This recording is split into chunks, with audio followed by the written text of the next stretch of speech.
want to work at Trident. And here's the job description. Now, if it doesn't give you enough information, you can go to the website and find out. But just from looking at the job description, you know what you want to learn from that particular. Okay, you want to increase your knowledge of managing customer care, or you want to learn about lab techniques for creating gels or something. It's a science major. So you're going to give me a list of objectives, and I have a form there on page 6 and 7. On page 7 is your sample outline. So this is what I'm talking about. So you're going to give me your name, and you can use this form, or you can just give me this information in a paragraph. But this is the format that I need. I need your name, I need your ID, I need the Apple site, the name of the Apple site, and the title, and then objective 1. What do I want to learn? I would like to learn that. I would like to accomplish this. This interview form and your objectives, those 2 documents you take with you on the interview. Okay, we will keep a copy in our office, and you take that objective with you to the interview, because that document now is a dialogue between you and the interviewer. And it's actually your protection. We want to set you up for success. A win-win situation for the business, a win-win situation for you and the program. This will help you and the business to identify expectations up front. Because here it is in black and white. You're telling them up front, not 3 or 4 weeks into the program. I didn't know I was supposed to do that, kind of thing. It's here.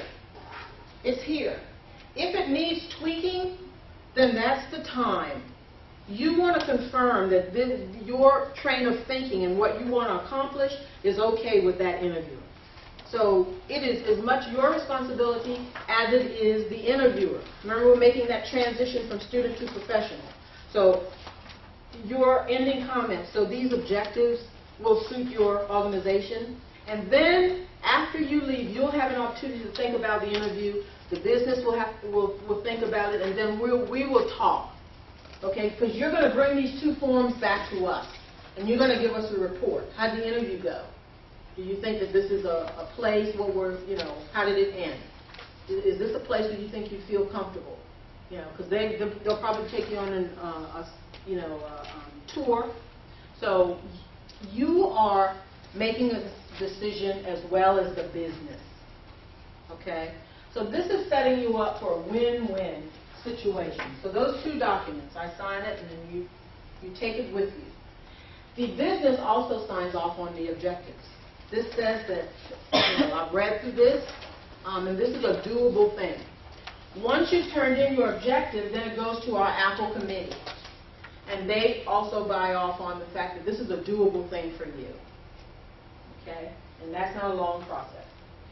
Like I told you yesterday, the deadline to get your sites into me and to do the mock interview and the resume and everything is the end of May. Okay? After you've gone through the interview and you have decided, okay, this is where I'm going to be, then you and the business site will sign a contract agreement. And that contract agreement is on page 8, I believe. And it just simply says that, I agree to mentor this person through the end of the semester. I'm going to be your contact person, and this is going to work for us. Okay, and that also comes back to us. We need to have that in your file, because it says that we have a partnership with the business. Yes, ma'am. How many hours is it? 120 hours. You need 120 hours. In the summer, students can do that. It's a shorter period of time, but in the summer, most students have more time. So you got to keep that in mind. 120 hours. So say you put in 40 hours for 1 week. I mean, in 2 weeks, you have 80 hours. Are there any paying? They are paying. They are. Some of them are. It depends. I know offhand that Enterprise they pay because they're serious about developing people, and they're definitely serious. I mean, all of them are serious about it, but a lot of them don't have the money in the budget. So it'll say paid or unpaid internships. So we don't have a whole lot of paid internships, but I'll tell you what we do have that's advertised. What we do have are some businesses that will say, you know, well, let's see how this person works out. And then we may give them a stipend in the end. We may give them a stipend in the end. So at this juncture, they're looking for people who are passionate about getting the experience and having the documented proof that they have participated in this program and they have learned some valuable transferable skills. So if being paid is important, then you need to look at that when you look at the job description. Okay. Any other questions? Okay. So progress report, guidelines for final report. At the end of the, on page 10, at the end of the semester, you will have to write a paper. And really you should be taking notes as you go along. And we're talking double space, 6 to 10 pages. It's not a lot at all. And we're talking, the largest font that you really need to be using in any report is size 12. Okay? But here's the guideline for that. I've gone through the form, signed, Apple form agreement, progress report.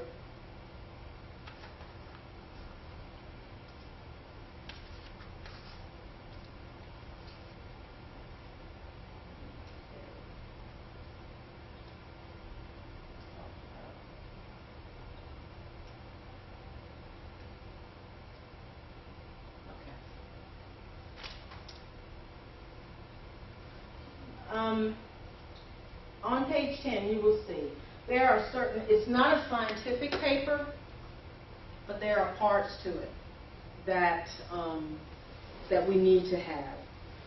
If you have a 6-page paper, we need a cover sheet, so don't count the cover sheet into your page, okay?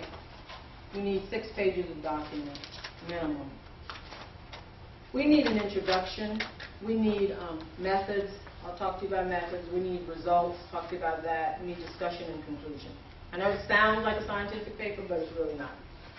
It's a reflection paper. It's a report kind of thing. It's not MLA. It's not APA. Okay. Has to be legible. Has to you know, correct all your spelling, grammatical errors. We have to have all of that. The committee really frowns on those types of errors. So if you're not good at proofing, let someone else proof it for you. Let someone in the Learning Center proof it for you. But these are the parts to the paper. So let's go through them. The introduction. The introduction really is talking about your business and their mission and their goals and the services and their marketing, their target audience. Who do they deliver service to? What do they do? You can get this information off of their website. You can get this information from brochures and magazines that they have in their office. You can get this information from just talking with your supervisor on the site. We need to know about them, about the company. This usually takes up about 2 pages, telling us about the company. How many employees? How many sites do they have? You know, some statistics about the company. We want to know about this business that you work for. Okay? That's that first session. The method. What you need to do here is to revisit your objectives. Remember your job plan? You said you wanted to learn these things, all these bullets you wanted to learn. Well, revisit that, you know, because we want to know what your original job plan was. What were your original objectives? So you're going to go back to that, and you're going to restate that, and you're going to tell us. You're going to tell us what you started out to do. Was it tweaked? Did things change because of the process of learning? what have you accomplished, and what is left to be done. If you had more time to spend on this project, what's left to be done? So we want to know what you learned. We want to know the process and methods of learning. We want to know the unexpected. We want to know about that. And then the results. Let us know what you learned through the Apple program. Okay? Tell us about unexpected occurrences. Tell us about your overall experience in the program. And that can tie into your discussion and conclusion as well. Would you recommend the Apple program to other students? Do you think it's a beneficial program? Would you recommend the site to a student? Why or why not? What suggestions for improvement? Or did you think it was an excellent experience, and how might it be an excellent experience? So these are the parts to your paper. Once you get all of that in, you've got your 6 pages of information. So it's just a final reflection paper, but please let it be very, very clear. Check your spelling, check your grammar when you put these together. Of course, the cover page, you want to know who you are. You want to know your ID, you want to know, the site, all those things. The deadline for getting information in, your paper, is on the back of your booklet here. These are all of the deadlines. So for Summer 2 and Summer 2, your final paper is due August 2nd.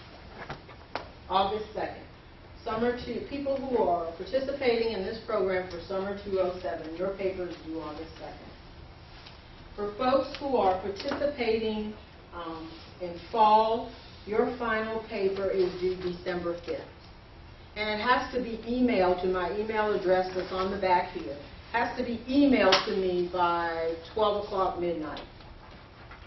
Okay?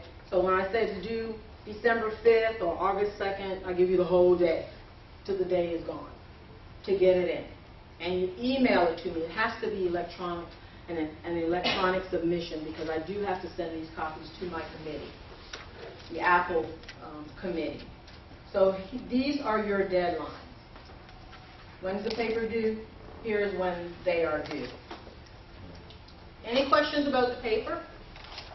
And I'm available, Nicole is available to answer any questions that you'll have in the future about that. The last and final thing is the evaluation, final evaluation form. While you're submitting your paper to me, your site supervisor is online, doing an online submission of a final evaluation, and I wanted to give you an example of what they will have, or what they have, and what you will be evaluated on.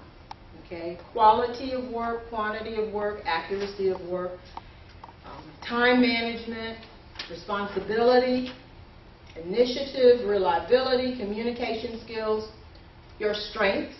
They will comment on that, areas for improvement and development, and then the overall range.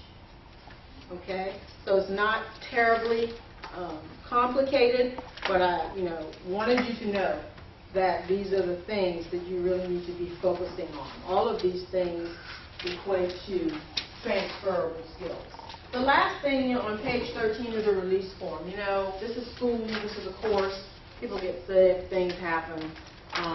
This is not, I got a doctor's appointment, I can't come in this week.